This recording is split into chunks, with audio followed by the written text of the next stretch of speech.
Okay, so primarily this is to explain one of the articles that has been published in the Wire yesterday, and the title goes "Whose Cities India's New Landscape of Capital Surplus, Labor and Poverty."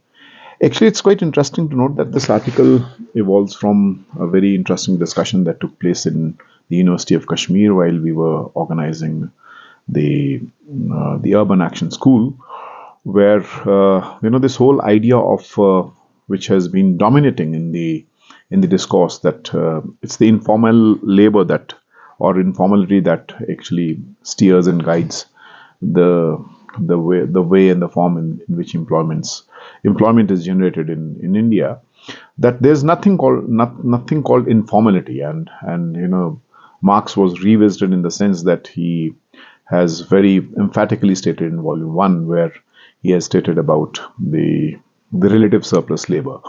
So this article triggers from there, and then we've tried to give in a definition of actually what, and also the how the urbanization in global south, and particularly in India, where we've identified it's not the industrial expansion or prosperity. In fact, it is a story of pauperization, we've mentioned.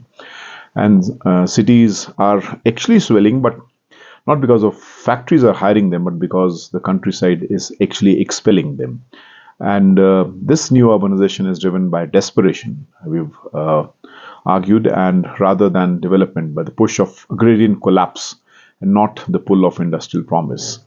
So we've also given how in the West it's a different kind of urbanization where industrialization absorbed the surplus labor, not just of their own native countries, but also from the global South. Now, when the whole question of informality, I think that's very important that we wanted to build in, and at the same time, what we are witnessing today is also the push-dominated urbanism, one that produces sprawling informal settlements and precarious livelihoods. And India's workforce reflects this distortion vividly, where the poor sustain the city while being excluded from its rights and entitlements. So there's no wonder, and no exaggeration of the fact that over four-fifths of workers remain. I mean, I again argue it's the informal sector, not that, but of course, the relative surplus labor surviving without contracts, wages, or social protection. For example, construction workers, street vendors, waste pickers, gig workers.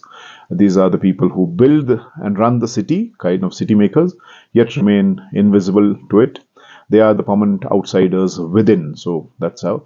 Now, interestingly, I've also brought in the whole concept of Karl Marx, where in volume 1, he has brought in this whole question of relative surplus population and how capitalist accumulation constantly produces a reserve army of labor, reserve surplus labor, those rendered redundant by technology or market shifts. We are seeing this, and now this is a very interesting thing there, that still the wages are low and the profits remain high. So there's a very interesting phrase that he uses: the greater the social wealth, he writes, and the greater is the industrial reserve army.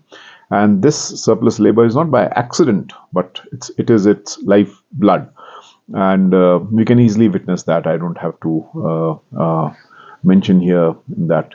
But here I've also brought in this convergence of Yanis Varoufakis, with whom the former finance minister of Greece, with whom I was there in the BRICS conference, and his seminal work called Technofeudalism and What Killed Capitalism, he states, and he argues that we now live under cloud capitalism. Now, this is something that Marx was not visualizing. And of course, he brings in the whole question of rental economy, a regime where profits are replaced by rents, and digital platforms have turned us all into cloud serfs. Now, it's for the first time in history, that's what is interesting, that we know how surplus is being generated in a system. Capital accumulation occurs even when, but here it's a system where even when people are not working, the accumulation process stands out, and it's Indian cities are like classical. I mean, that the transition phase, and every click that you make, every data trail that is there, every online transaction becomes a source of rent extractions. So even when you're not working, there is accumulation taking place. So being idle also, in fact, leads to so-called development of capitalism, or the digital infrastructure owned by monopolies has converted even inactivity into value. So yeah, that's how we have tried to mention it here. And the paradox of the Indian cities, exclusion and extraction, continues to be there. And then I've also given in a small ray of hope from the Kerala's Urban Commission, where I have stated that some kind of disruptive uh, opportunities are there, disruptive formulations we've made in the Kerala Urban Commission, where decentralized governance, the whole idea is, how do you democratize this surplus? One of the forms, apart from the state actually standing out and bringing out some legislative changes, at the city level, I think it is important that the whole question of democratization of the surplus and through the governance systems is important. And cities being made co-production centers. So co-production here means not simply consultation, but shared authority, workers, residents, and city officials. That's what we've tried to build. And workers' council and the co-production of the city.